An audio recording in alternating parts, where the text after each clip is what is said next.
Accra. No, not the capital of Ghana, but actually a fritter. Accra in St. Lucia is a traditional food eaten on Good Friday. Reason why the Accra is eaten on Good Friday is because it's a batter made from salt fish, and on Good Friday the tradition is not to eat any meat, and therefore Accra is part of the Good Friday tradition, which is a meatless meal.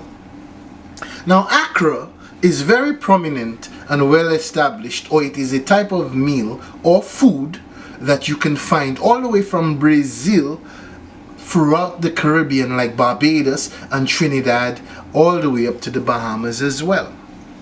It may be known as different things in those islands. For example, Accra is known as fish cakes in Barbados. In Trinidad and Tobago it is made with shrimp and pigeon peas, and the Jamaica version is called stamp and go. Accra de morue is a type of salted cod accra made in Saint Martin and Martinique, and these are the accras made out of a marinated salted cod.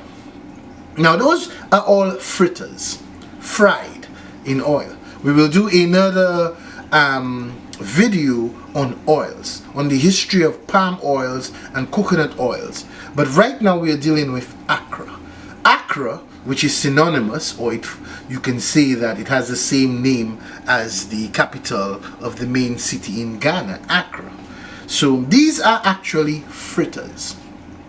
And those fritters are made, like I said, with a batter that includes the main ingredient in St. Lucia of salt fish. Now this salted fish was used during the time of slavery as a fertilizer for the fields, and then the enslaved people used that salted fish to come up with a cuisine. But what is interesting is that cuisine, those fritters, runs from all the way from the west coast of Africa to Brazil, to St. Lucia, Guyana, Barbados, Jamaica, throughout the West Indies and the Caribbean, and all the way into the west coast of Africa. So we can trace it back to the idea that Accra is actually a derivative brought to the Caribbean by slaves from the west coast of Africa. It says here, Accra is a fritter from West Africa made from black-eyed peas, also called cowpeas. The dish looks strikingly similar to a beignet, but the flavor is quite different. So there you go, you have the Accra being traced back all the way to the west coast of Africa. It is also known as Koose, K-O-O-S-E, or Koose, or Akla in Ghana, Kosai in Cameroon, or bean Accra in Sierra Leone. It is also found in other parts of the world, as I previously mentioned. So you have from the west coast of Africa, it goes all the way up to the Caribbean, and it is the same type of food. It is a fritter. It is also known as a different name, but often called an Accra. So what is consistent in that is that this fritter is found throughout the African diaspora, whether it is in the west coast of Africa or in the Caribbean.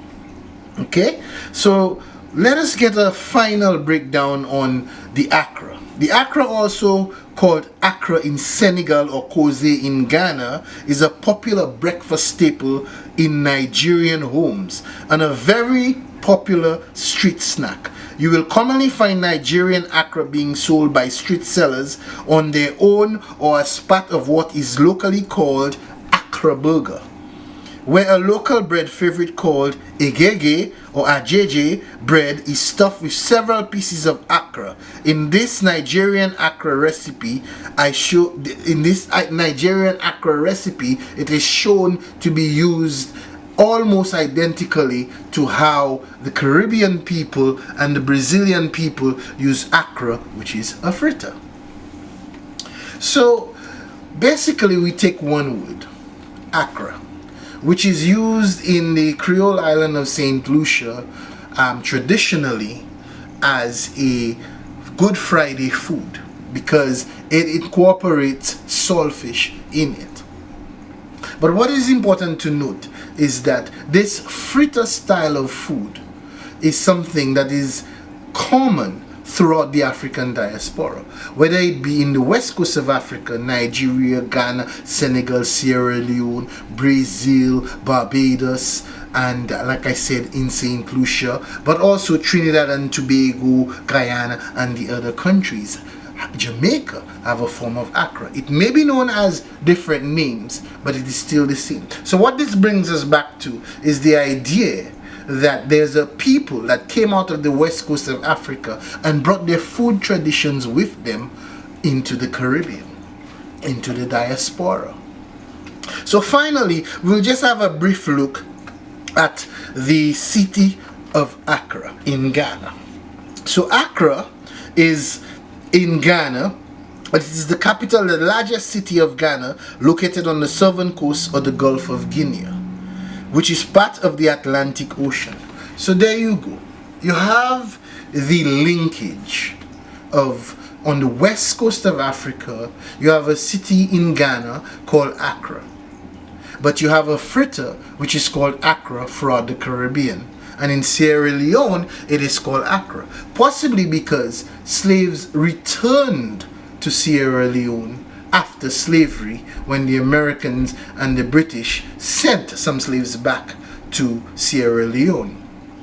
So maybe the fritter was called Accra because it was a tradition in the Caribbean. It was called Accra because it was just tradition that was remembered by the people when they left the coast of Ghana. A synopsis of understanding the word Accra says that it is a word for the Akan people to mean ants. But that is neither here nor there. It is just a breakdown of the word that Accra actually means in the local Akan language, ants. But we just picked that word Accra to show you that is a common used word in the Caribbean to denote a fritter, but it originated out of Africa, possibly because the people remembered it as a local food from where they came from, and instead of calling it something different, they called it Accra. In Brazil, it's called Acarajé. It's still made with cowpeas, and a lot of the recipes synonymous with what is in the west coast of Africa. Even the traditions behind the use of Accra, for when warriors came home and they had a feast, Accras would be made. So we can take one word and break it down and try and understand its origin and what it means to us and the people. I was also looking into a couple of papers written, and then there's a research by Chike Pilgrim, March 9th 2007 dated, and it's called The Classical and Contemporary about the cuisine of Africa that was brought to the Caribbean. So it reminded me of what I'm trying to do. Use Creole words and try and associate them to their origins.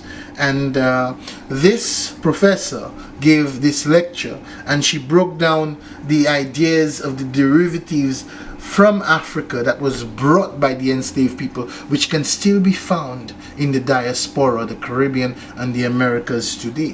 For example, you can find the influence in work, in the foods, in the words, lexicon, which is what I'm trying to use, but not just only for the African language, but also the Kalingo language, and use some French language in there. But you can see that by using the language, you can trace back the origins and the influences.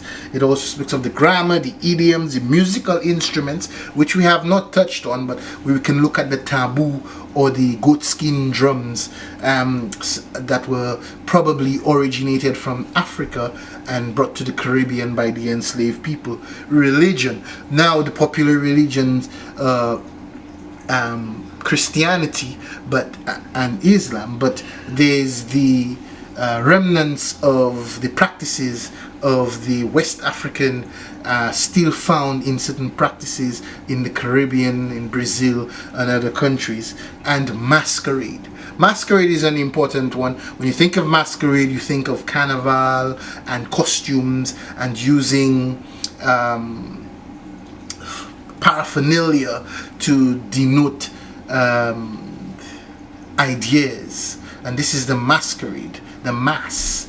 The carnival is very popular in the Caribbean countries, and then all those ideas, we will pick words and try and understand the origins and find out which is an African origin, which is a local Carib or Kalinago origin, and which is probably a European based origin, because that's what makes the whole Creole, the melange of the cultures which we find ourselves in the Caribbean, and arguably in North America as well, although certain other cultures might be dominating the narratives.